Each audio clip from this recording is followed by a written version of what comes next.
Okay, this is Trigeminal Neuralgia video number 2. My disclaimer is still in place.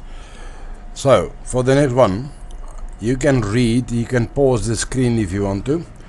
I'm not going to read everything, but what I can tell you about this, what is happening, as a baby, you crawl, you learn to crawl, and you use your trapezius muscles a lot without you even knowing about it. Late on stage, you pull yourself up onto furniture and stairs. That muscles is growing, and that growth stimulates and gives nutrients to all your nerve centers, especially your main nerve centers in your face. That trigeminal neuralgia nerve centers is between each, not between, behind each ear.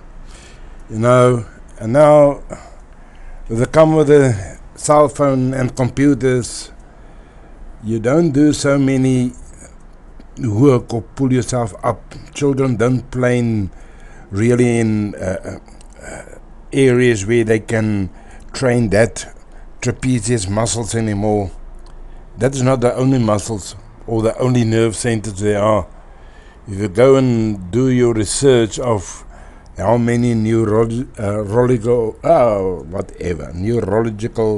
nerve centers there are, you get frightened. You wonder why and how is it possible that you can get so much pain in such a small area.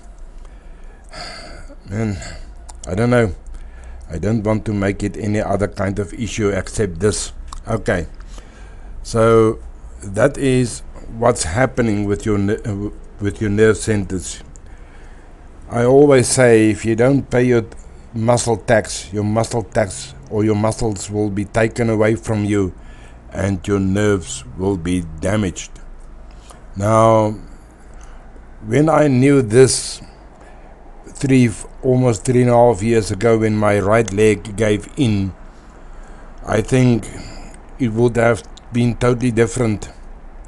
Even though I invested in dumbbells and a gym bar, at the end of the day, just lying there somewhere in a corner, you don't really train because you don't have time.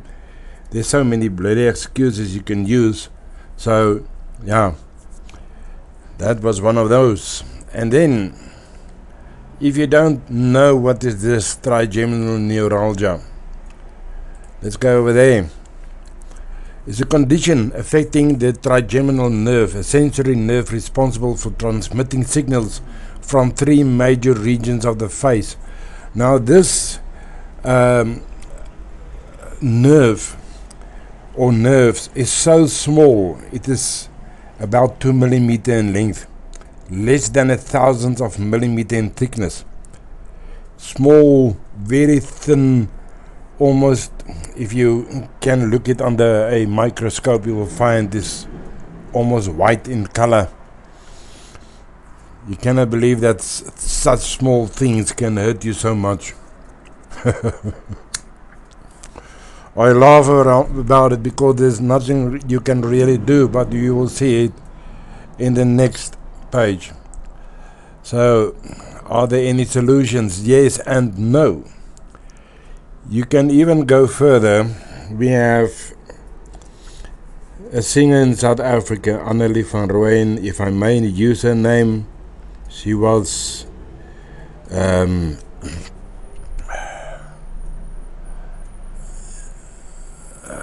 wow, man.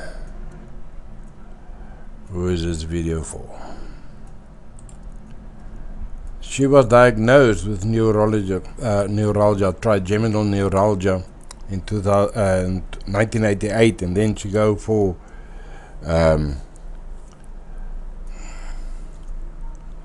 everything turns around in her life. I don't want to go too deep into her problems, and sometimes I wish there's ways that I can contact her, maybe even what I found may help her.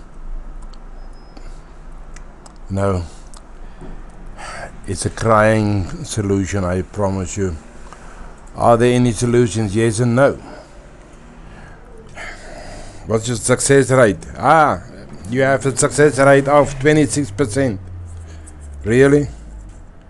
Who in the right mind will go for an operation like that?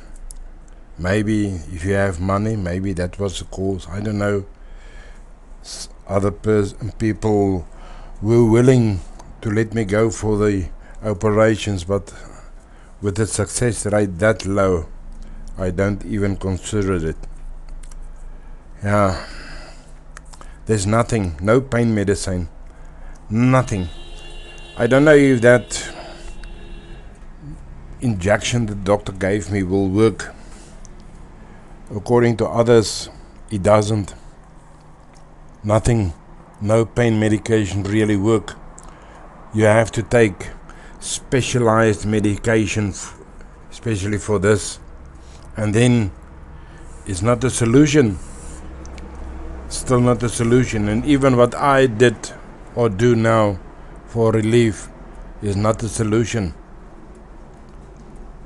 Now what I'm doing is, I say after 3 years living with persistent pain is actually a lie. I'm living in pain for the past almost 50 years now. So, no, it's not really true, but it's different pains, muscle pains. And as a doctor's or my medical practitioner told me the other day, you even have neuralgia when you were a child and no one knew it. It's always also a front runner maybe for this kind of problem. I never looked like Arnold or never gym. All my muscles I had was because I do some trail walking and stuff like that, bicycle rides, yeah. Okay, so here you can read wherever it comes from. And yes, once you know what to search for, you make progress very quickly. And how I was diagnosed, here you can read. And yes, I didn't really believe in the skew machine. It's not a direction I would have taken, but you know, when you don't get any answers from anywhere, what is happening with you? Are there any solutions or not? Yeah, then you take anything that came forward, and that's what happened here. After multiple sessions before she could recognize what it was really wrong. Hey, yeah. Then there's additional help. I use bubblegum. There was a time though for about a month where I couldn't chew the bubblegum. Then it became worse, and that was just after my therapies with a physiotherapist, when it moved into my upper face. Then I couldn't chew any bubblegum. Yes, it will help. And hands above the shoulders, it still work. You have to contract all your muscles when you do this. And I keep it up until my arms get tired, or whichever muscle get tired the quickest. And then I do some others too, other stretching exercises too. And this is while I'm sitting in front of the computer, or while watching TV, or sitting in the car while driving. It's I don't know how to say it, but this is a continuous exercise. It's a continuous commitment you have to do. Is self-discipline. If you don't have self-discipline, well, you will suffer in pain, pal. So you have to learn self-discipline. I believe you can. With enough pain you will, I promise. And then what to avoid? There are many things you have to avoid.